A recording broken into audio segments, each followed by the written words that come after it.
Oh, got me. Good afternoon, everybody. The Wealth Creation Show this Monday is the compounding effect. Now, this session, Jim's coming in remotely, so just bear with us with a wee bit of glitch. We'll be with you for the duration. This is an interactive session. Please have paper and pen ready. Take notes on this one, guys. It's really going to be quite a lot of content that we're going to go through today, a lot of tips and advice on how to train yourself and through your habits and your choices and the benefits of the compounding effect and having the ability to let things compound over a period of time to really seek the benefits and ultimately be successful in what you're doing. So we're a wee bit early today, so take time, grab a coffee, get a pen, a paper, and like I say, keep taking notes. We're not on TikTok and things today because obviously Jim's location, but we are on here. We're live and interactive. Please jump on the comments, ask any questions. We'll answer them as we go if we can, if we feel they're relevant. If not, we'll do it at the end. Yeah, Jim. So you're where are you? I'm at Heathrow Airport and in the BA Lounge. Yeah. So the picture and that's good, and your sound's quite good. So we should be Listen, okay. Richard, I've got to say, what we've put together here in terms of content for people Yeah. out there is nothing short of remarkable, considering that when I first started, I had nothing like this at all. Mm-hmm. And these questions and guidance notes Yeah. that we're going to give people today is going to accelerate them to massive amounts of wealth that people actually Mm-hmm. do this, and I mean do it because we're all like going to functions, we're all like meeting other people, we're all like the tribe mentality, but the reality is you've got to do something. You can't just appear every single time and it ends up costing you time and money without you actually doing anything at all and hoping at some point in time you'll have a flash, a bolt of lightning will come from the sky and hit Yeah. you and say, I've got to do something. And effectively that's what it is. If it is to be, it's up to me. Yeah. That's what you should be saying to yourself. Yeah, I mean, it's really good to network and meet people, and I'm quite a people person and things as well. But like you see, you could go around all these different functions and events, and you could do that for years. But really, you need to find something to take away and actually implement. And a lot of what we're going to cover today is really useful and handy thing. I was reading through it myself, and I've said before, obviously, discipline and things is quite a difficult thing for a lot of people. And I find to discipline myself to do things sometimes it's a challenge, but it's all part of the Yep. process to being successful. And I think if you're on the journey to creating your own wealth, then these are part of the journey that you really need to concentrate on and implement consistently to be successful. And a lot of the most successful people have done this, and we go on to talk about that, making consistent, small, incremental changes and letting things compound up over a longer period of time. And ultimately, that's how they've become successful and wealthy. I still don't think I still don't think a lot of people out there understand the value of compounding and Compounding, what yeah. it really is worth. I mean, Warren Buffett, the Oracle of Omaha, talks about all the time. It's the eighth Hmm. wonder of the world Yeah. because it'll blow you away. I mean, how on earth is it that a janitor working in the school could end up being a millionaire when they retire, and the guy that's actually working, or the person that's actually working in a high-profile position, earning 150,000 a year, ends up retiring on nothing, Hmm. absolutely nothing, because one's followed a track of discipline and they've applied the compounding effect. Whereas the other has just thrown caution to the wind and thought their pension's going to save them. Yeah. And that's just not going to be the case for a lot of No, people now. And never. people now think, oh, my workplace pension will do that, but it's not. No. Workplace pensions have had it. You're kidding yourself if you think you're going to retire and have a fortune, because it's just not going to happen. Yeah. Yeah, so as I say, we're a wee bit early this afternoon, Jim. So just giving a couple of minutes for people to join in, and like I say, keep that pen and paper handy. Take a lot of notes. You can always watch these back, and you've got the podcast and things that we'll put out after we're finished. But it's good to take your own notes and read over them. And sometimes if you're taking notes and you do it quite quickly, and it's always good maybe to rewrite them and then obviously absorb that a wee bit better. Like And note taking is essential when it comes to yeah, this. Now, I'm a student every single time. And the reason for that is, regardless of what I've achieved so far, the reason for that is because when you write something down and you read it as well at the same time, as well as listen to it, the retention is a lot higher. So I'll write down the same thing over and over again at different functions. And years ago, I used to say, why am I writing it down again? But I get it straight away now. Mhm. I understand and I have complete faith and belief that actually by doing this, I will be successful as a result and the retention will be a lot higher. Let me give you an example of this. Olympic runner, Olympic swimmer, I remember the story.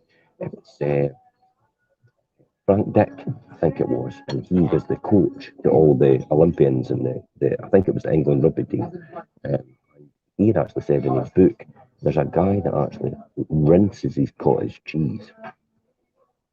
And why does he rinse his cottage cheese? Because the microcalories with the fluid that goes round about the cottage Yeah. cheese, he believes that getting rid of that will make a fundamental difference in maybe a tenth or a hundredth of a second, which will allow him to win a race. Because sometimes races are won and lost in a tenth of a second, Yeah. or even lower. And literally, that's what he was doing. And every single time he disciplined himself, and he rinsed his cottage cheese for that reason. And think about in the isolated moment, that doesn't mean much. But when you compound Over the that time. over the time that he's training all the time, if he's having that every single day, that's 365% improvement. If it's a 1% improvement every day over Mhm. a year, compound that over 10 years, that's a 3,650% improvement. That's a huge difference. Yeah. That's how you create extreme wealth, from nothing, from absolutely nothing. You could be cold, stony broke right now, but in the next 20 to 30 years, you could be easily a multi-millionaire.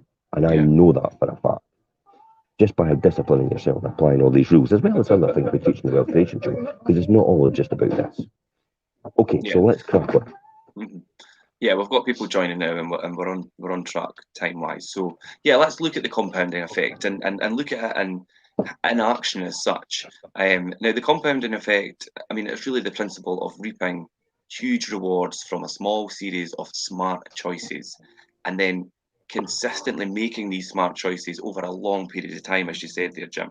And that is what's made the most successful people in the world successful ultimately. And this is the whole thing about having the knowledge about where the compounding effect can actually take you and what you need to do during that time in order to get the best results.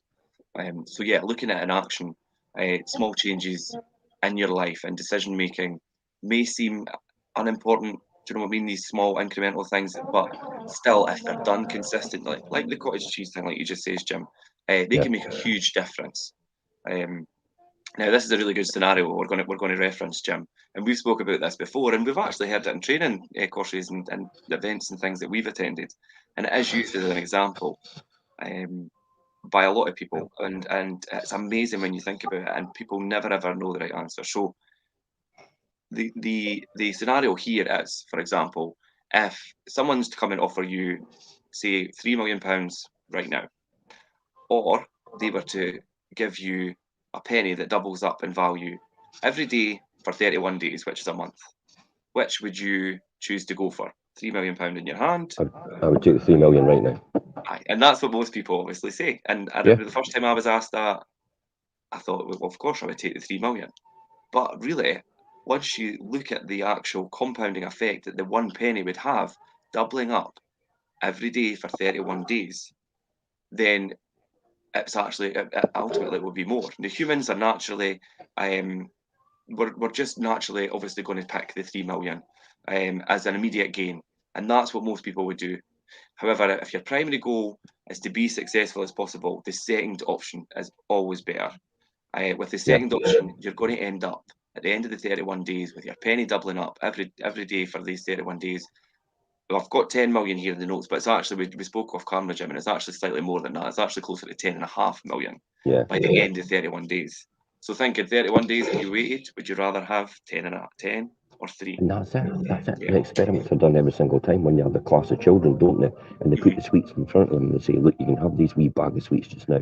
Or if you wait till the class is over, we can give you like another 5 bags. And most of the kids just go, I'll just have the sweets now. Because they don't understand the principle of actually waiting and delayed gratification. But success doesn't happen quickly, remember. For example, after 19 days in this scenario, you only have about £5,243. And at that point, you might feel like choosing the second option was actually a bad idea. Yeah. However, you have to look at the bigger picture and the long-term goal. This is all about having faith and belief in yourself. If you don't have faith and belief in yourself, you will never achieve anything, no matter what.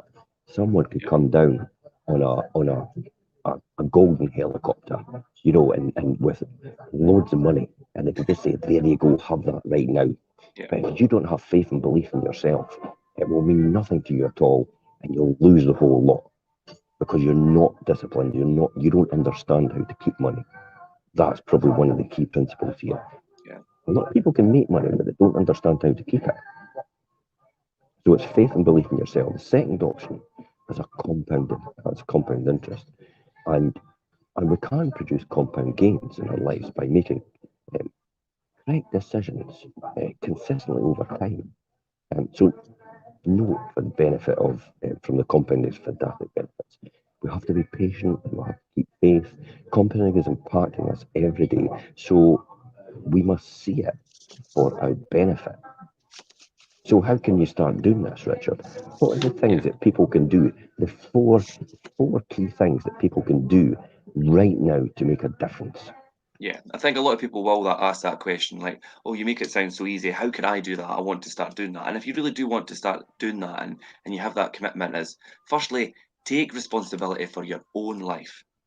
You know, when you take responsibility, don't a lot of people pass responsibility for things. Take responsibility, I think, is number one. Um, Write down 6 positive steps that you can implement into your daily life, no matter how small. And that's what they might seem very small and important.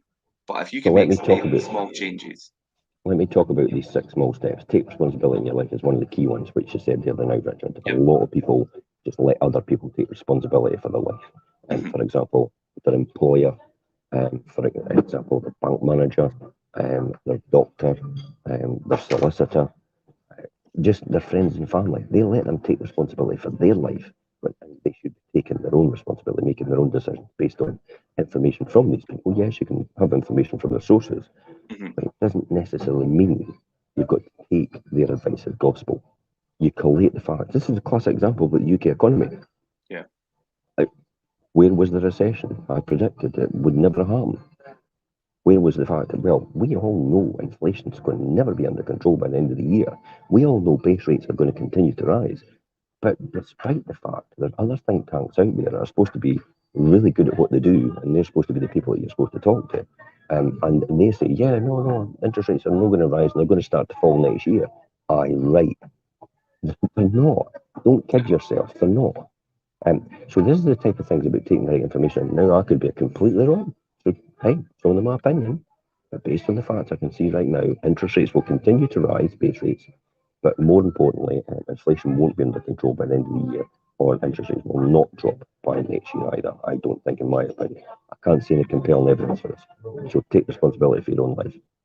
The 6 positive steps you talked about can be implemented in your daily life, no matter how small.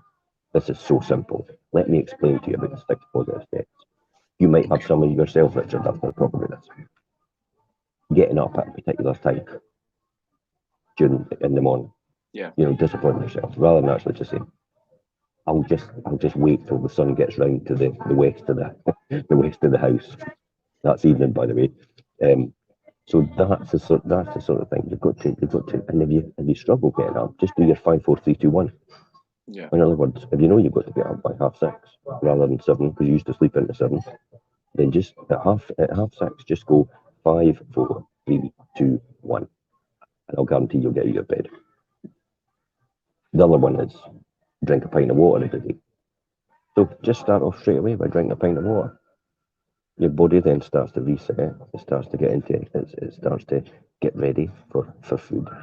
Another classic example is eat something nutritional. For example, veg and that, before you actually eat a main meal, before you start on carbs, because the veg actually helps everything digest properly and absorbs less sugar, and also the insulin level drops as well, and it doesn't need to do enough work, as much work as it should. I think it's your pancreas.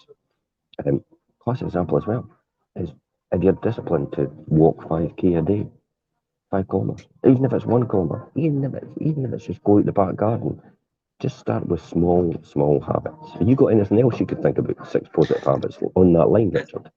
And on the You're flip doing side, I right mean, now.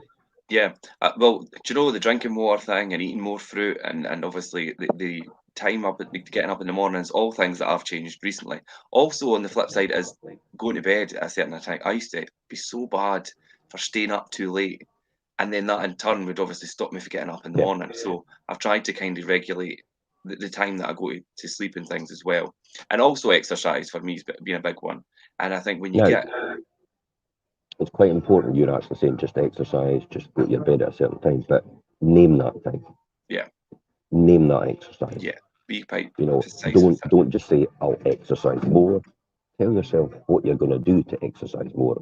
Write down the precise detail. So Yeah. yes, you can put this in a context and a summary overview right now, but Mhm. then just discipline yourself to actually say what it is you're going to do. For example, for me, it's 3 sets of squats, scissors, and lunges, and that's to get my knee back into shape Yeah. every single morning. It's a pint of cold pressed juice every single morning for me. It's a pint of water before I drink a pint of cold pressed juice. So this is all the different things that I actually do as a discipline and habits that. So this is getting back to habits of Yeah. successful people. So we've got lots of things, and you do them yourself. I'd be interested to hear what other people do as well in the comments and see what Mhm. they do in their habits, what they've developed now. Also, this is key as well. Write down 6 negative actions that you frequently do, no matter how small, and attempt to eradicate them. Here's a classic example. As soon as I get in the door, round about, I immediately go for the news at 6 o'clock.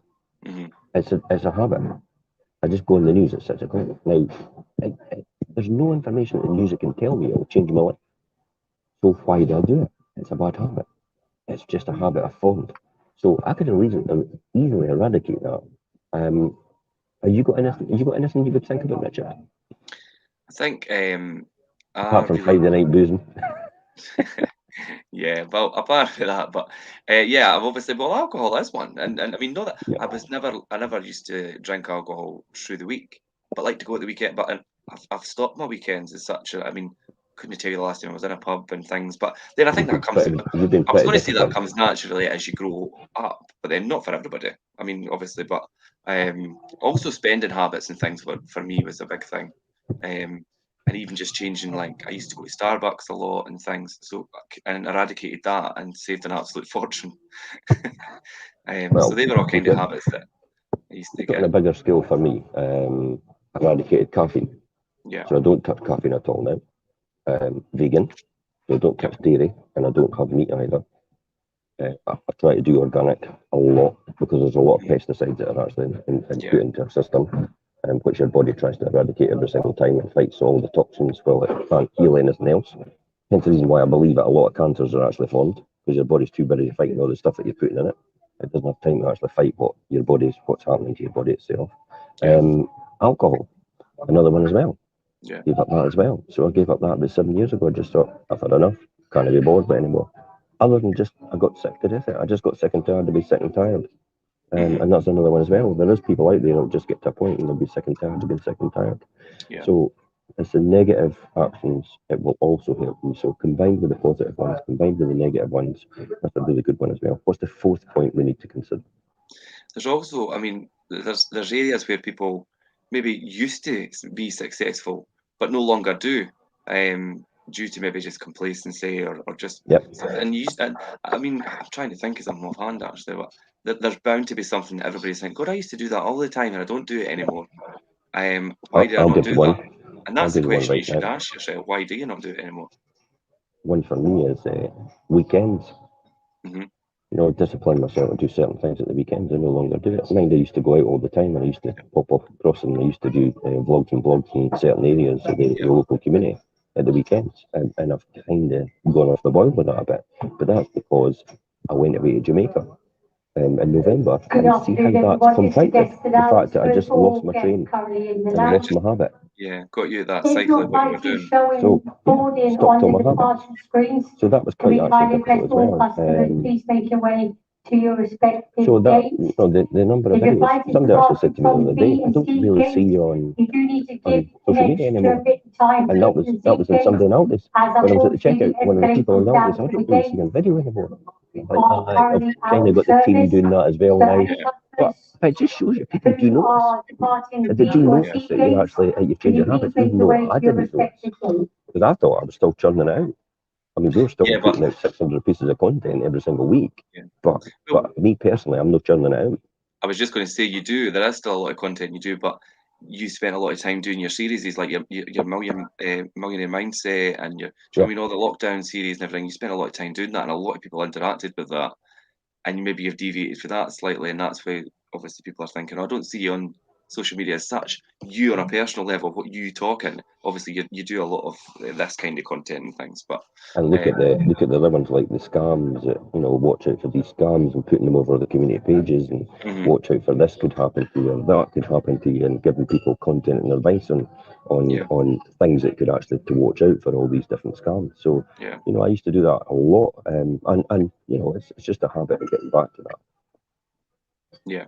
So I think that from that it's creating good habits and eliminating the bad ones as well, and then maybe bringing back good habits that you had that you've maybe strayed away from due to whatever reason. So they're things to think about definitely if you want to start being successful and know how to get this consistency and things on the go. Then these are the you know things what I'm laughing at? No. You know what I'm laughing at? I'm saying to myself, how dare you take a holiday, Jim? It's like, but genuinely, that's how I think about myself. It's like, how dare you take a holiday, Jim? It's like it's that sort of negative self-talk that actually gets you into trouble, and it's keep constantly going. And I have a real bad habit of just saying yes to everything. I would go to the opening event. This used to be the standard joke, and that still exists probably. I would go to the opening of an envelope for my coins. Yeah. And that's how disciplined and obsessed I've been what I'm doing. I just did that podcast actually with Chris in London, and we talked. And by the time I got to the end of it, I thought this podcast should just be called Obsession, Jim Parker's Obsessions, because that's all I talked about. How obsessed I am about doing certain things and habit stacking in order to be overall successful at what I do. And yet, how much more do I need? But I still feel that I should keep doing it in order to make the money to give it to people that need it. That's the only reason I keep doing it. But that's my obsession. And it probably keeps me sane as well, to be honest. I know what it was like when I retired at 38 and I had my year lost in translation, about what do I do now? Because I could just sit on the beach for the rest of my life and drink pina coladas. And that was quite difficult to overcome that. I mean, some people might, but who does really want to do that? I mean, you would really need to have purpose, I think. Or you're I said that to somebody the other day, and they says that'd be a great idea. And I was thinking that'd be my idea of hell, genuinely. I think for certain people, driven and purpose is what gives them meaning in life. And there's nothing more joyous than actually giving to someone else and helping someone else on their journey. And the reward is far greater than anything you could ever have. Money can never buy that experience at all, ever. No. And I think that's really important. So let's talk about choices. Yeah, I was just going to say, so if you're going to take responsibility of your life, or you're going to do these 6 positive steps, or you're going to look at eradicating 6 negative points and things, in order to do all this, you need to make choices. And that's the most important thing, what choices you make. If you want to have more or you want to become more, success is not something you could go and purchase. You need to be able to make it happen, and that is done through choices. You have to stop living your life. I love this actually. You have to stop living your life on autopilot, and instead start making conscious decisions within your own life. And that's what That's what this whole taking responsibility is.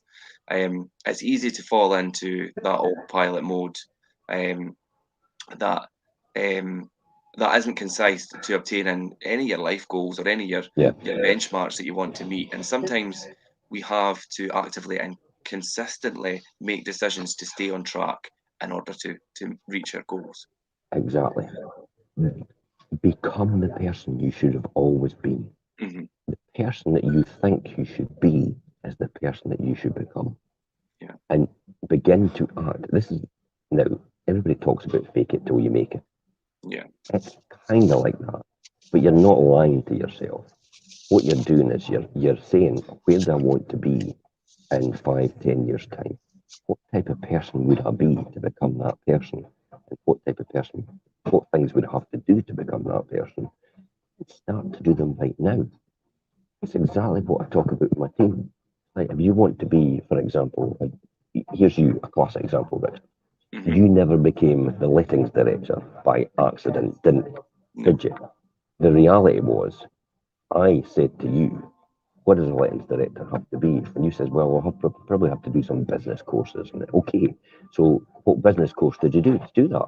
You know, what Yeah. business course did you do? Yeah. I done HND business management. There you go. So you did that H&D in business management, and that's the type of person that you had to be for that reason. And that's what made the difference to how you ended up where you were right now. Hmm. Or you would never have been the lettings director Yeah. if you hadn't have done that, because And you I done wouldn't have the that. necessary information and experience, and you wouldn't have had the education in order to become that person. So you imagined what it would be to be the lettings director, and then you worked towards it. You became that person. This is what. This is the difference. A lot of people are in jobs and they say to themselves, and I'll try and get this message across correctly. Maybe there are, for example, take our industry. A lot of people are maybe sales negotiators. And because they're actually signing people up all the time, they immediately say, I should be an estate agent. And then they go to the boss and say, I should be an estate agent. And then you say to yourself, well, okay, so what have you done to be an estate agent? Oh, just sign lots of people up. But have you actually done that? Or is that the system that's generated that? So what, you know what I mean? So Yeah. that's a classic example. So there's a misnomer about if I get paid that, for example, if I get paid that and I've got that job, then I'll become that person. No, No. You just that's did. Yeah. probably key. If I get paid that and I get that job title, I'll then become that person. No, you won't.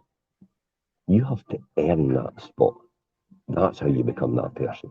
Yeah. When you earn the experience and you do the time, that's when you become successful. Look at Ed Sheeran. How many pubs and clubs and how much training did he go through? I was looking back at Glastonbury Festival where he appeared on the BBC introducer stage in 2010 Uh-huh. on the BBC introducer stage. Now, before that, he had done lots of huge amount of training and honing his craft, even to get to that stage, being on the BBC introducer stage. And now we're 13 years on. Everybody talks about him and says, wow, what an overnight success. No, he worked No, hard for a long time. no. Yeah. I think he's been working hard ever since he's been about 3 or 4 years old, Yeah. and it's never stopped. It's been an obsession for him. So he became the person he wanted to be. That's why he ended up where he is now. Yeah. That's the key. So stop. It's what you said. Stop living your life in autopilot. You're making the conscious decisions within your life. It's easy to fall into this autopilot mode like everybody does. Live for the weekend, home to work routine during the week, 9 till Yeah. 5, home to work, home to work, home to work, home to work, live for the weekend. Reset Monday, home to work, home to work, home to work, home to work, live for the weekend. That's autopilot. Yeah. That is called a routine. And routine is French for a rut, Yeah. which is a grave with the ends kicked out. I'm only kidding. No, Do you know, but it's that's funny what when we're. you do reference the weekend, and everybody has really got that ingrained in them to obviously the working week and then the weekend things. And like you say, when I went to study The business hamster wheel. management, yeah, when I went to do business management things, the only way for me to be able to do that was I had to incorporate it. I had to do it at the weekends, and Yeah, I then absolutely. disciplined myself and changed and made that choice to go and study and attended college on the Saturday. I needed to use all my extra time to study, and when I got into that, into the swing of doing that, and it was a great sense of achievement. And I was like, do you know, because I was very much like the weekend kind of thing. I'm not like that now, obviously, because I don't have time. But do you know what I mean? My weekend's still time, but I used it to study and I used it to accelerate my own position professionally as well. Absolutely. Do you know why that happens? Because the people round about you do the exact same Yeah, thing, and they want you to do the exact same thing as them. It's live for the weekend. yeah, It's a tribe mentality. hmm In order to be in that 5% group, because there's a 95% group, that's people that work till they die, that probably retire on less than what they can afford to retire on right now. And some people that just didn't make it at all because they get too old that they die before then. That's the 95% group. The 5% group is the people that step out of their comfort zone and actually do these type of things, regardless of where you are. You're in the 5% group by the things that you do, not the money that you have. yeah, I know a lot of people on 200,000 a year, but they're not in the 5% group yeah, because they'll never be financially free and they'll never be wealthy because they live and they spend at the same time. hmm They probably spend £199,999 out of the 200,000 they make every year. They save nothing or invest nothing for the future. And they think they're always going to have that. Footballers are a classic example, aren't they? They've got yeah. a finite life. Some of them invest heavily in what they're doing. Michael Jordan's a classic example, isn't he?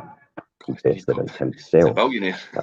as a brand. You've watched the Yeah, Michael Jordan story in I've not Air watched it now, but on Netflix, I think it is. It showed you straight away how he became completely disciplined to have his own brand. And yeah, he was the first person in sports to actually get a licensing fee from the NBA for every single thing that was sold. It was hmm never allowed before. It was never done. And he broke that mold because he said, no, this is what we're doing. His mother actually did it. So that's a fundamental difference. It's people that will change the rules to suit themselves, to accommodate what they want to achieve. yeah, So conscious decision making means that you need to start taking responsibility for your relationships in life, start taking responsibility for the mistakes that you make. You are where you are because of the decisions you've made and the decisions you've failed to make in your yeah, life, and someone else has made them for you. That's probably a key thing. Now, all these things I remember, see these phrases that I come up with, I've never made them. I just stood on the shoulders of giants, and that's exactly what they told me. yeah, So this is 35 years ago. I'm still remembering that these things stick with me, hardwired into my DNA. And that's why I've been disciplined to be where I am right now. And we'll go on for these things will meteoric always be success relevant. way Yeah, outside of that. Yeah, yeah, nothing will stop me. I know that. And even if I lost everything tomorrow, I'd get it all back. It's easy enough to do. yeah, You just create the habits that you do and you just stick to them and you just don't lie down. You just keep going. Hang yeah, around a lot longer than everybody else. That's all you're doing. So take responsibility for your luck. Luck can be summed up. This is a key here. As an individual's preparation, their attitude, their opportunity, and then their action. Don't use luck as an excuse, as you have control over your luck. Labour under correct knowledge. That's all luck yeah. stands for. Do you know, some people would reference successful people and, oh, they're really lucky. And it's like, well, no, they're not lucky. They're smart and they made the right choices and they disciplined themselves. And that's Yeah. where they are through their own choices and their own discipline, not just because they're lucky. You didn't just, Have do you know you what I mean? have you looked behind everybody that's become successful and round about you, your friends, the ones that have really become successful in what they're doing? Classic example for me at Tillers Russell. There hmm was some people that worked on the shop floor. They ended up becoming the mill managers in charge of the actual production. Now they started on the shop floor like everybody else started on the shop floor, but they went into university and night school and actually did an MBA in business management. hmm Exactly like what you're doing. And that's why they got where they got. But everybody else on the shop floor sneered at them as if to say, you just got that because you were too far up the blooming mill manager's backside Yeah. or the managing directors, and that's all they put it down to. Now, that's how they reconciled the fact that they didn't do the effort another person did. Yeah. That's exactly Justifying what it to happened. themselves why they're not as successful as the other person, Yeah. and basically putting it down, oh, you're just brown nosing, and So that's how they. yeah, exactly. So I think the key out of this and what you should do then in your choices is start to track all the small decisions that you make on a daily basis. Yeah. Do you want to be more productive? Track how many hours you're actually working. Track how many hours you actually sit on the phone. How long it takes to shower in the morning. You know, when I do all these things in the morning, I combine everything. Yeah. So I'm extremely efficient and extremely productive. I'm listening to Diary of a CEO straight away when I get up, and it's going in at the same time as making my juice, at the same time as having a bath. I've got television in the bath for Yeah. that reason. Well, not in the bath. But it's mounted in it. I know, in the bath. That's how I lost all my hair. I just went and then fell out. But I'm very productive for what I do. And even when I'm in the car, sometimes I'll listen to it on the Bluetooth as well.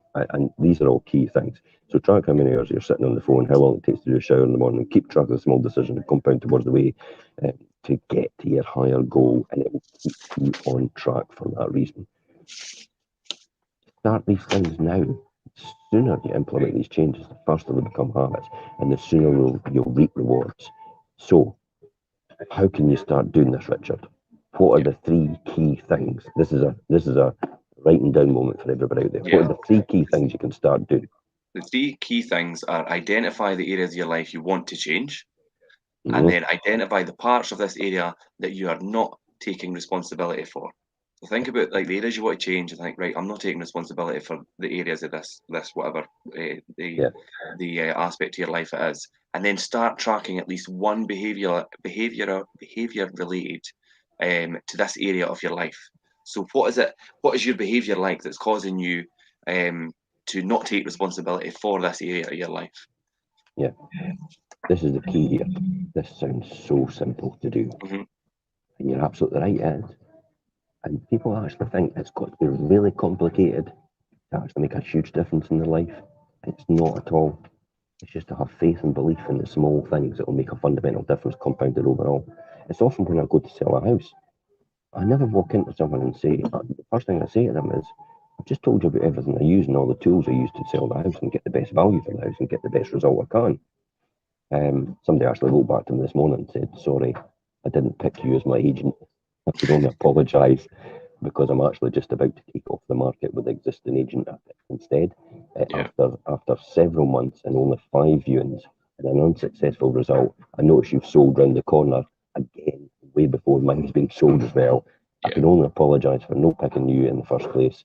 And, I kind of know that ship's sailed, so that's where I am right now. I've got a funny feeling they want me to actually come back from and list his house. And But that's to me, it's like, do I want to invest the time and effort in somebody that didn't have the faith in me in the first place? Yeah, and it's going to be And then that'll have been a costly mistake for him as well.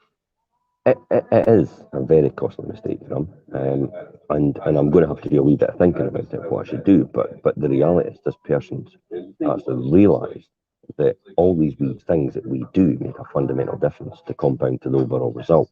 And what he had looked at the time was the agent came to him and said, if we don't sell it, we'll not charge you anything at all. And that's all he saw. He Hmm. didn't realise the implications because he's not sold it. So great, he's no being charged anything, but he's not actually sold it at all. He's It's back wasted where he all that was in the time. first place. He Yeah. wasted all that time. I would have had it sold by now, would have had money in the bank, and the job would have been done. Yeah. So that shows you a huge thing. And it's all these small habits, as I said, that compound to that result that I'm going to be after. It's not one big thing, it does it. So if anybody else is out there, not for selling houses or anything, but this tells me straight away that creating new habits will take time. So be patient with yourself. Hmm. Fall off the wagon, brush yourself off. Yeah. Don't beat yourself up. No, like I do. I'm very, very disciplined. No. Get back on the wagon again. No problem. We all stumble. Just go again. Try another strategy. Reinforce your commitment and consistency and press on, and you'll receive huge payoffs. I said it the other day, life is like a camera. You take that picture, and sometimes that picture doesn't come out as the picture you want. Well, I tell you what, Take it just again. take another picture Yeah. and just do it again. Just do it again. You know with the result that you want. It might take you a longer time to get there. And as I keep saying, life gets in the way. Hmm. So make life happen for you, not to you. That's the key indicator out of this. Your Yeah. habits are likely to be formed unconsciously and aren't guiding you towards your ultimate goals. Habits are things that you do on autopilot. That's why it doesn't Yeah. guide you towards your ultimate goals. They just do them on autopilot as they've been strengthened through practice over time. So take control of your life and master your habits. You must remove these bad habits though and create the new good habits and stack on top of it. Richard, how can you take responsibility for your habits right now? What are the 5 key things that we need to learn? Another writing and learning moment. 5 key things, write them Yeah. down.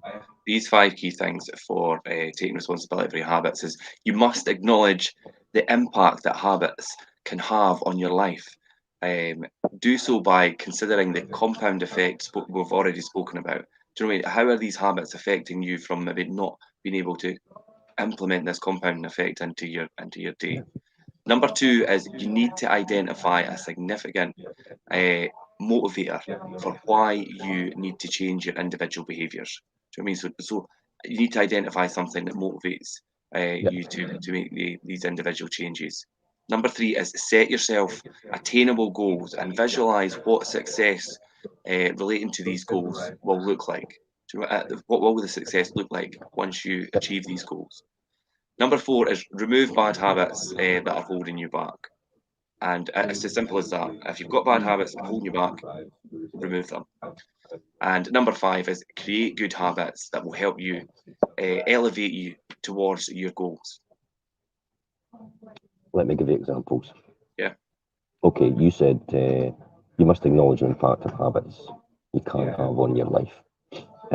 Do so by considering the compound effect as spoken earlier. Okay, so the compound effect. You need to identify a significant motivator why you need to change for individual behaviour. Classic example.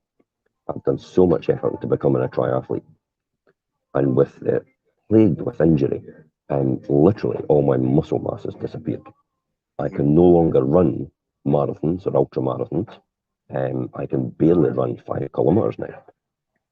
Now, I'm right back to where I was at the very beginning. Anybody would think that, but am I really? Because I've still got the knowledge and expertise up in my brain, and I still understand that. So am I really back at the very beginning? You notice how I'm beating myself up by saying that, mhm. by saying you're right at the back. That's not a good habit to form. So stop that right now. Just say you are where you are because of what's happened. Let's build on there again, and let's go again. Now, I don't want to get back to the ultra marathon. I'm quite happy and content. Remember, content's the word that you're after, not happy. Because you'll never Yeah, be happy every day. So if you're never happy every day, you'll be upset at these points. So content is a good one. So quietly content is probably the way you should be doing it. So identify significant motivator why you need to change your behaviours. Well, I'll be honest, I'm putting on weight, as most people do in this indication, because you're not doing all these habits that you did before. yeah, Set yourself as attainable goals and visualize your success relating to these goals and what they look like. In other words, slim down version. I'm only going to lose a bit of stone, to be honest. But I want to be able to run again. I want to be able to run. I want to be able to have lung capacity. And I might end up going to weights, and that's another story. yeah, That's another journey, a different way of doing this because I might not be able to run anymore. Remove the bad habits that are holding you back. So when it comes to walking past KFC, don't go in. That's the answer to that. yeah, When it comes back to Burger King, don't go in. It's not going to help you. Don't reach to the drawer for the sweets or the crisps. Just leave them alone. It doesn't matter if they go off. Get rid of them. yeah, This is probably like an alcoholic pouring alcohol down the sink, isn't it? yeah, Then running out to the shop and buying more because they realise they've made a mistake. So there's a lot of thinking to do there. There's a lot of creating up there in bad yeah, habits. And then you've got to create good habits, as you said, to help you elevate towards these goals. So this is the thing about, exercise in the morning, just doing these small changes and habit stacking, and then it takes you on to the next change, the next change. There's no surprise I became a triathlete because I keep saying I was tricked. I was tricked by my friends into going out cycling on their mountain bikes. And then after being out on my mountain bike, I then upgraded to I think it was walking with my friends. Hmm. And then I upgraded from there into actually having swimming onto this because I saw the Brownlee brothers one morning on the telly on a Sunday morning and I saw them doing triathlon and I thought, oh, I could swim as well. I could probably do triathlon. So I never set out to become a triathlete. I just kind of habit stacked up until that point and ended up thinking, hey, that sounds it. It's like climbing a mountain. You know how you get to the first summit and then you realise, wait a minute, I've got another bit to climb. I've got another The bit to climb. false I've got summit. another bit to climb. Yeah. Well, I've done it with J-Big, Took Bell, didn't I? It was like Yeah. every bit. It was Yeah. like, oh my God, no, another bit, no, another bit. So identify and define your core values. You must find inspiration of what motivates you. It doesn't need to be profound. It doesn't need to be blue sky thinking. It could be something so simple. I just want to lose another stone. Okay, how am I going to go about that? What do I need to do to get that? Do I really need to do it in a week, or 2 weeks, or a month? Can I do it over a year? Remember the expression that I know, easy come, easy go. Yeah. If you drop it like that, I actually had a friend who actually said to me the other day, "Oh, I'm going to fast every day. I'm just going to eat one meal." That is not long-term sustainable when you think about the logic of that. Yeah. So you're not going to do that every single day. You're just going to do that to lose a stone, and then guess what? You're going to go put it all back on again. Yeah. Because you're not going to do that. So you have to make these small changes in order to get that overall. So that's probably key. So it doesn't need to be profound. It just has to drive you towards your goal. Finally, you must set short, compelling, and awe-inspiring goals. Yeah. You need that drive. You need that goal as your driver, um, Yeah, to get you obviously in that frame of mind where you want to make these changes in order for you to reach that goal. So yeah, the awe-inspiring goals thing is definitely important. how do we eliminate bad habits, right? Yeah, so we spoke Because about we'll obviously have to do removing the that, bad won't we? habits and things. So how do we eliminate bad habits? Well, I think you need to identify the things that are triggers. Think of what the five W's are and attribute them to bad habits. And the five W's are why, what, who, when, and where. And think about them when you're doing that. And then the second one would be eliminate these triggers from your current environment. And think about your Yep. current environment and how to eliminate them from that. Number three is to substitute whatever the bad habit is with a good habit that provides you with a similar reward. So Mm-hmm. if it's eating sweets and things and it's the sugar rush, think about something, I've started to do this as well. I've started to look fruit and yogurt instead of sweet Yeah. things. I'm more a savoury person anyway, but sweet things but fruit and yogurt and things is sweet as well. So Yes. try and Here's swap the that here's out. the key. Yeah, Here's the key when it comes to sweet things. We are hardwired in caveman days to want to eat sweet things because sweet things is hardwired in us to link to vitamin C. hmm, That's all it is. The food industry knows that.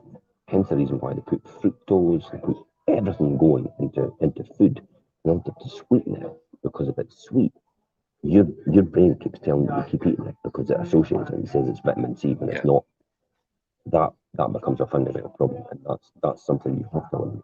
So by understanding why you're doing it, you can then change that habit to replace it with something else. And it genuinely is something like eat an orange. yeah, It's got huge amounts of vitamin C. That should sort it. Drink water. Darren Brown talks about it. Was it Darren Brown? No, it was another one, another hypnotist. Very famous actually talks about it, about losing weight. Is when you're desperate to eat something, because you think you need to eat something. First of all, drink a pint of water yeah. because you usually find it's because of lack of water. It's not lack of food. Yeah, it's dehydration that makes you hungry as opposed to the actual needing food. Yeah, That's why when people who drink and things at the weekend and they think they're so hungry, and really you've deprived your body of the right amount of water and you're dehydrated. You're not actually hungry. Why do you think you get the munches in the morning after you've been on a night out? Yeah, that's what I mean. Yeah. That's the exact reason. Because you don't realise it's not the food, it's water you need. Yeah. And your body actually, your body start. So what happens if you don't give your right nutrition in your body? And this is quite frightening to actually recognise this. This is what Tony Robbins told me years and years ago. If you don't eat the right nutrition, what happens is the rest of your organs actually, your body actually takes the nutrition away from the rest of your organs in order for it to run properly. So you're actually not doing your heart any good, you're not doing your liver any good, you're not doing your lungs any good, you're not doing any of that any good. Because if you're not giving them the right nutrition, your body just steals it from them. Yeah. It's the reason why you can look ultra healthy on the outside, but your dietary requirements could be very, very unhealthy. And that's why a lot of people actually they die when they're 55 and 50 years old. And everybody goes, but they were so healthy. Yeah. They maybe looked healthy, but they weren't healthy within. Their heart wasn't healthy, their brain wasn't healthy. They had all these habits that were unhealthy for their body. And that's why they died early. Maybe they looked fit, maybe tried to be fit, but they did everything else that was unhealthy. So these are all bad habits that you need to eliminate. Yeah. So yeah, number 3 was substitute bad habits with good habits, and that was like we say, or maybe swap them eating out, and eating unhealthy sweets or takeaways and things. Swap them out for something else, an alternative, or even swap them for an activity or something. You could do that. And then number 4 is decide whether you can change any of these bad habits instantly. Some habits are better removed slowly, obviously, through time, but others are easier to just remove, and do it cold turkey, as they say. And Tell that's me it. 6 easy steps. Tell me 6 easy steps, Richard, that So you can create good habits. for creating good habits, well, start as you mean to go on. Your motivation will always be at its greatest on the first day you decide to do something, or make that change. So if you start off with that good that momentum and motivation, keep that up as you go on. Don't let that fade. Number 2 is eliminate as many barriers between you and your desired action. For example, if you want to start eating better, make sure you remove all the unhealthy stuff that you usually eat out of your cupboards, out of your house completely. Because if they're there, you're going to end up going back to them. If you don't want to throw it out, put it somewhere where it's difficult to get it. Yeah. In other words, you've got to jump through a number of hoops to get it, because more than likely your brain says, oh, can't be Too bothered. much hassle. So it's too much hassle to go and try and get. Put it out in the garage, in a cupboard in the garage. In order for you to get that treat, you've got to go out, you've got to get the key for the garage, you've got to go and open the garage door, you've got to go into the garage, you've got to, it might be Baltic, it might be raining, and then you just think to yourself, is it really worth it? Yeah. Can I be bothered? So that's how to remove that, but actually trick yourself into actually doing it, to creating a better habit by removing the bad habit. Yeah, definitely.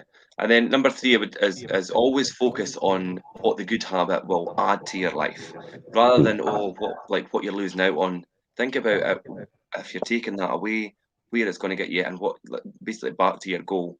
If it's weight loss, do you know what I mean? How good you're going to feel at the end when you've lost the weight, rather than eat it and feel guilty about still being overweight or not in the shape that you'd like to be. Number 4, make this change in habit public. So your habits being public will foster accountability and create a peer pressure that will steer you in the right direction. So similarly, if you find somebody who you can update frequently. So if you've got a friend or somebody you could like and reiterate to them, this is what I'm doing, and it kind of subconsciously keeps you on track. Well, look what I just did. Next year, I'm climbing Kilimanjaro. Yeah. And I made it We'll very hold you to public. that. I know, there you go. But this year, I climbed Tukbal, but I put it out there to basically, to hold for everybody else to hold me accountable for it as well. And I thought, if I've said it, I'm doing it. Yeah. So that's how to get accountability, and just go out there and become accountable for what you're saying. But a classic example like that is if you're going to put it out there and you don't do it, like the boy that cried wolf. Eventually, at some point in time, everybody just go, he's not going to do it. Mm-hmm. Whereas I'll go out and do it, and then everybody goes, Jim always does what he says. He's pinned his colour. He'll pin his colour Yeah. to the mast, and he'll do it. Yeah. Yeah. And so when I tell somebody I'm going to do something, they know I'm definitely going to do it. Yeah. And then the next one would be number 5 is create small competitions with yourself, such as beating your previous records. Now that could be maybe if you want to gradually start getting up early in the morning or going to your bed earlier, set a time and then maybe see if you could beat it slightly, or likewise with losing weight and things as well. It could be implemented to a lot of things. And finally, I think number 6 is celebrate by rewarding yourself when you're successful at implementing these good habits. Do you know what I mean? If you're doing it and you're consistently doing it and being successful at it, reward yourself in some way. Right. So, Can I just interject with that one? Don't go Yeah. and buy yourself a Ferrari Spider. no, within reason. I know people that do that. Genuinely, I know people that do that. They go out and buy a Ferrari, a Spider, or a McLaren, and it's like I rewarded myself. So what did you do? Oh well, I bought 2 or 3 houses, and that's it, really. You think that justifies a 170,000 spent? Yeah, I know. But or I went on a first class, trip Yeah, to the Bahamas or something like that. Well, look at Las Vegas. First class to Las Vegas for 10 days is £12,000. yeah. And some people will actually reward themselves with that, and it's like, really? You've not done jack shit. No, I I think think you're to rewarding do yourself with something. £12,000 at a flight. Well, look at for example, you, Jim. I mean, obviously, to do first class and things, that's fine. But you've worked hard and been consistent with what you do for a lot of years to be able to do that. I've only Do you just know? started. And I've that's only what I just mean. You've started, only, genuinely. yeah, That's yeah. 30 years. I know. 30 years, and now I'm doing first class. Yeah. And you could have done that a lot earlier, but would that have been the right choice? Probably not. Well, look at opportunity cost. I would never have got where I was Yeah, without doing exactly. that. So it's a huge difference. Yeah. So, So my 6 points there. The first one was the start as you mean to go on and your motivation and things. And I think that brings us on to the next point, which is momentum and to keep your momentum. And some of our best intentions fail because we don't have a system of execution. So when it comes down to it, your new attitudes and behaviours must be incorporated into your routines to affect any real positive change.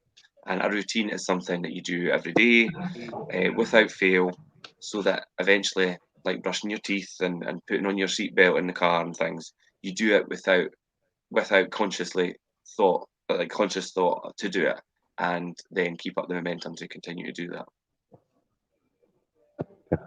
look at there's a classic example, a person I can show you right now, Arnold Schwarzenegger. Mm-hmm. Pumping iron is just innately. Yeah, He just does it. It's programmed not. to do it. Yeah, he doesn't say I've got to go at this time. He just does it. It's right up there with breathing. Yeah, That's what we're talking about. It becomes so ingrained in you. It's right up there with breathing and just existing. That's when you build momentum.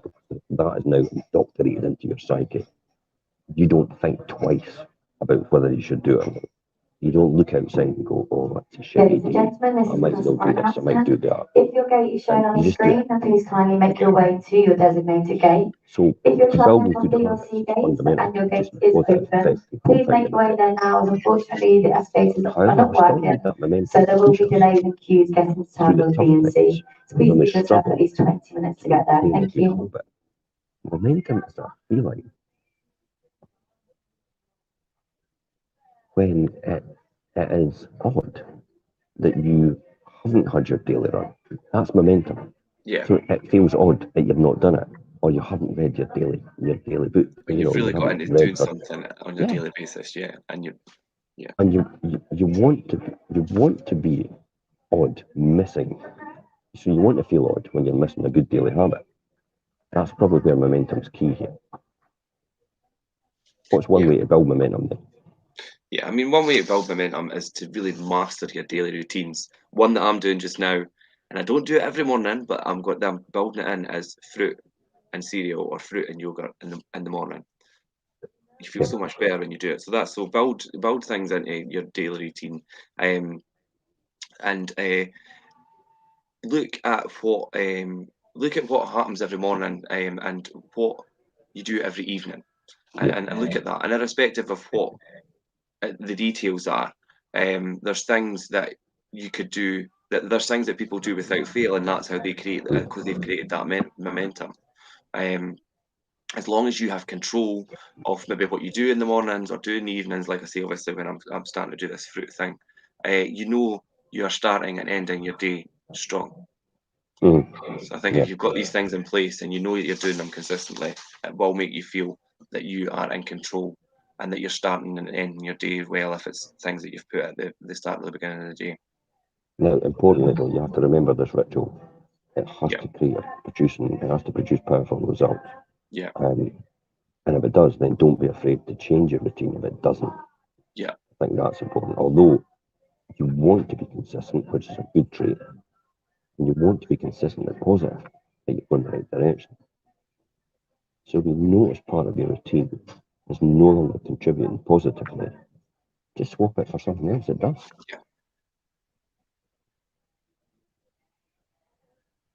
Yeah. I mean, I think, yeah, when you go, Jim. I think with the start and end of your daisy chain, you can now start focusing on things like the weekly, the monthly, and the quarterly rhythms. What you do. Yeah. Build it up for there. Finally, I think make your habits and rituals sustainable. This is a classic. People go, I'll go out for a 13K run or a 10K run every single day. That's fine. You're never going to be able to keep that sustainable. Never keep that Because up. you can't do that because your body won't be able to keep up with that because you've not trained yourself to that level yet. So you have to build up towards that. You don't want to get burnt out straight away. This is what I talk about energy levels. Mm-hmm. So don't keep. So there's your like point. There's your momentum here, right along on a line, just imaginary line. And you want to have an energy level just underneath it all the time. So when you need to pull out the bag, you just go above that momentum line, pull out the bag, and then come back and you're back under that line again. You don't want to be up there all the time trying to sustain it above that level. That'll burn you out. Plus, surround yourself with supportive people who understand these small changes in your life. Let's talk about influences. Yeah. Yeah, I mean, the environment around you hugely impacts. I mean, the environment around any human hugely impacts them, and therefore exposing yourself to an environment that makes establishing the compounding effect easier is really a smart choice. So exposing yourself to a positive environment, it does involve taking control of information and really absorbing it, and the associations you make and the physical environments around you all have a contributing factor to that. And it's amazing when we talk about, Jim, about the people that you associate with and the environments that you put yourself in really have an effect on who you are and how you perform and what you do as an individual.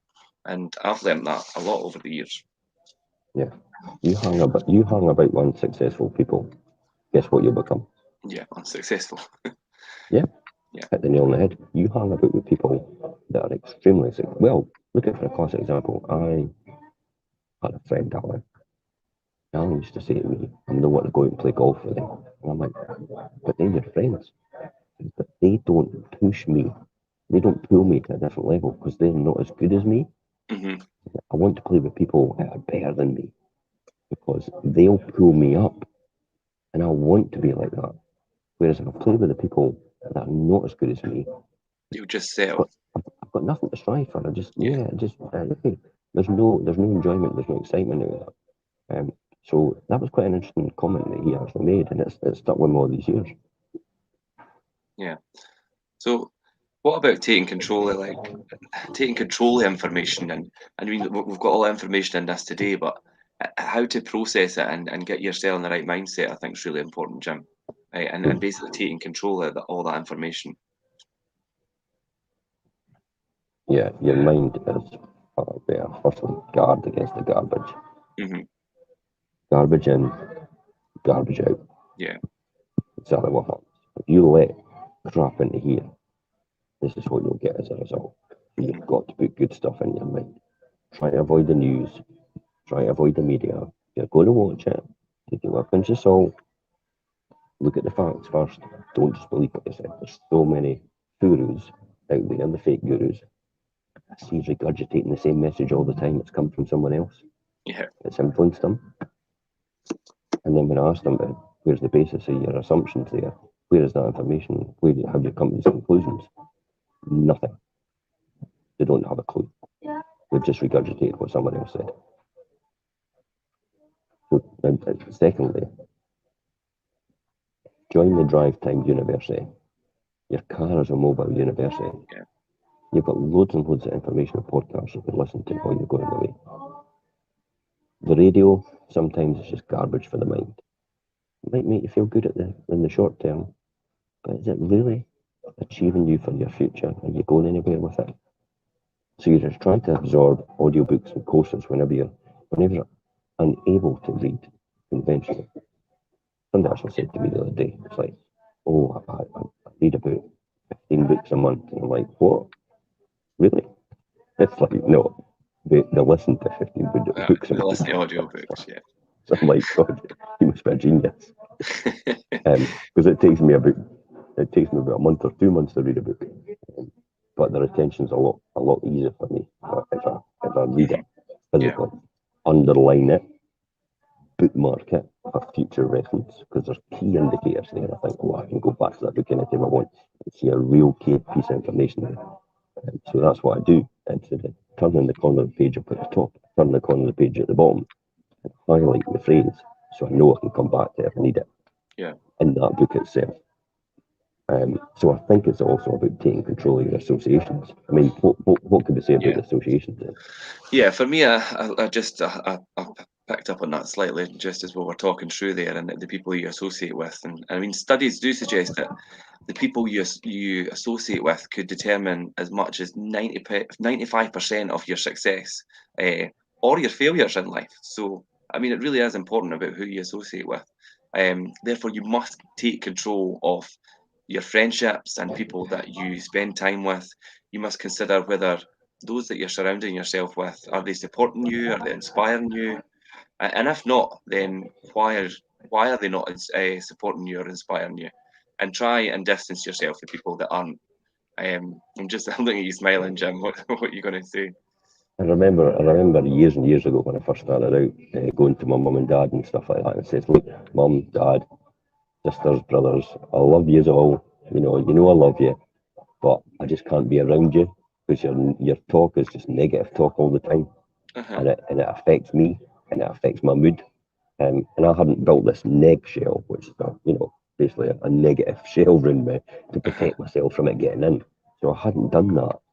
So I actually genuinely went to some people and says, "Look, I know I love you and all the rest of it, and I'll go about with you, but I'm not listening to what you've got to say, and if you keep saying it, I'm not going to appear anymore." Yeah. And I literally got to that stage because I thought, you're affecting my wealth and my health as well. Yeah. So Your mental health. I kept away from these people. So I kind of prepare myself when I go to see certain people because I know how it's going to go. I know the script that they're going to say. I know it's going to be a negative interaction. So I just prepare myself. And I'm not nasty or anything to anybody. I just know what's coming. That's all. Yeah. And I take it with a pinch of salt and I just go, yeah, that's great, wonderful. But I know what's coming. So just prepare yourself. I think it's important that we must really identify people who share the similar goals as us and values and the determination that you've got yourself. And then once if you find these people, they will help you build accountability. Yeah. And what like mentors as well, Jim. I mean, we must find mentors and advisors who can advise us on how to get where they are. And it's like you say, stand on the shoulders of giants thing. It's paramount in this journey to being successful and building wealth and ultimately having the compounding effect work for you. But be careful with these people. They must be in a position where you would like to be in the future, not just somebody that talks the talk. Yeah. First thing I ask every single time. It's amazing the amount of people that get in touch with me over a period of time on LinkedIn, for example, and say, I could show you how to do this and I could show you how to do that. And I almost feel like saying, I tell you what, you write down your net worth and I'll write down mine. And if yours is more than mine, I'll listen to you. which is very few. Mhm. Because how could a broke man teach another man to be rich? No. It's impossible. And that's what happens. That's what people do. Just genuinely think they're helping you, telling you what they think they know, and you kind of look at them and think, but you're unemployed, and you're skint, and you're knee deep in debt. How on earth can you tell me how to be wealthy? But they don't realise that. So take it with a pinch of salt. Look at the person who's giving you the advice and just ask yourself, is that where you want to be? Do you want what they've got? And if the answer to that is yes, then listen to them. Yeah. But be careful of the gurus. You know, the fake gurus are out there. They want to create the tribe mentality, try to convince you that if you buy their course, you'll be in with these people. And that should elevate you to successful new heights. But I tell you what, don't be a professional functioneer unless you actually do something and take action. You'll never get anywhere. You'll just feel good about yourself, and that's what they prey on. So be careful of that. Yeah. Yeah, definitely. And then I think to bring things to a close, I think ultimately it's taking control of your entire environment. Yeah. I think you really must eliminate all the incomplete, poisonous clutter that obviously stops you from getting where you are, and both psychologically and physically, these things can influence you, and they could influence your life. So these are the things you need to concentrate on and change, and it's all through choice and like we say, obviously the choices and the habits that you create to then ultimately compound yourself to a position of success. Yeah. That's So what I would- I've got a wee bit of smile on my face because I'm kind of thinking to myself, just be careful you didn't go back to the people that you realise now that have held you back and say to them, you know, something, because they'll not understand what you're about to say to them. No, That's the reality. because they're obviously on a So, different journey and a different position for you. listen, I would have been way further forward in my property journey and actually buying I would have had more than I've got now in terms of the number of properties. And I'd probably been financially free a lot earlier if I hadn't listened to my next door neighbour years ago when I bought my first house. This guy was a professional person. He was in the council. He was in the council and he had a job. And I said, look, you know, I was thinking about property investment. I must have been about 18 years old. And he immediately says, oh, I tried that before. You didn't want to do that because it just costs you money and it's no worth it. Yeah. And I thought, okay. And all of a sudden, because I respected him, that Trust thought is his went judgment, right yeah. to the back of my mind and I buried it until later on, when it became to a point where it's like, I'm an accountant now. How am I not a millionaire? I thought that's what was going to get me. I didn't realise Yeah. that wasn't going to get me to where I was going. But I did realise once I got it, because I thought, so I'm not going to make anything else out of this other than do something. So I had to then find mentors that could allow me to do that and get in touch with the right people. And luckily, my journey took me to the doorstep of the people that actually allowed me to set me free. And I'm still friends online with them today. And I don't think they realise how much they've done for me over these years and what their knowledge and teachings have actually helped me. And I literally didn't pay them a penny for what they did. It was less than the price of university. I didn't loan any money. I didn't have any student loans. I got educated from people that retired at 25, 35 years old, 30-year-old, financially free for the rest of their life. And I was lucky to be in that group at that time. Yeah. But literally, it never cost me anything in comparison to what it would cost for a university education. Now, university education nowadays, how much does it cost you? 50,000 in debt. Yeah. No guarantee of a financially free, no even guarantee to have a job. Now, is that really the way to go? Possibly for the people that want to specialise in what they're doing. But for the people that are just doing run of the mill and just think it might get me a decent job, yeah, great, it might do. But remember, once you get your decent job, when you get your money in, your first thought is, what do I invest in and what have I got left to spend? Yeah. Probably the best advice I can ever give anybody. Not what can I spend and what have I got left to invest. Yeah, definitely the other way around. So don't start writing in and saying it's like you're trashing the university system. I'm not. No, For some there's people, nothing wrong with it. We've been educated and things as well. But well, I'm a trained accountant. You know, Yeah. I went through 7 years of accountancy and training and national higher national diploma in accountancy, then professional exams as well. So I know exactly what it's like. But I really truly believe if I hadn't done that, I wouldn't be where I am now. Yeah. It's like what so, sorry, I just say it's like what we said about my position and the things. Like I went and studied to obviously accelerate myself in a different working position to then give myself a better salary to then obviously do you know, because that's your primary source of income and things. So you need to obviously get yourself into that position first and foremost. And if education's the way to do that, then of course.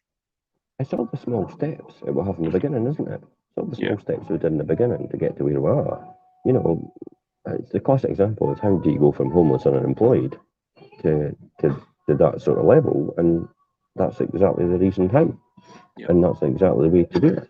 So I can't disagree with that. For me, that was the route. And for most people, and I still do that today, you know, I make money in one field and I invest in another field, but I also invest in another field as a result. And then I use the money I'm making in each of these fields and I invest in other areas as well. So it's a multiplying effect. So I'm effectively making money on the money, on the money, on the money, and then making money on that money. And it's the same money. But it's almost like I'm making 5 times the amount of money on the original money. Yeah. Like that is compounding. That's compounding in a nutshell. That's the prime example of compound But I'll go effect. back to the very beginning, the lesson in the beginning. I'll give you 3 million in the hand right now, or I'll give you 1 pence doubled up for 31 days. And in 19 days, that 1 pence will be 5,243. But in 31 days, it'll be over 10 million pounds. That's the faith and belief you have to have, you have in yourself. Yeah, and that's what I would end on, basically. Yeah, because that 19 days, it's at that point, people might start to lose faith. But really, if you persevere and let that compound up, the 31 days, obviously you see the end result. So, yeah, no, that's a good finish to that, Jim. And thanks for joining. I know, obviously, you are remotely located today, but I think that went well. I hope everybody enjoyed that. Like I say, any comments and things, still put them on the rerun or whatever. Absolutely. And I will let you go, Jim, and we will be back next Monday, 12:30 as usual, and we'll see everybody then. Okay, bye-bye for now. Okay, thanks, Jim. Thanks, everybody. Bye.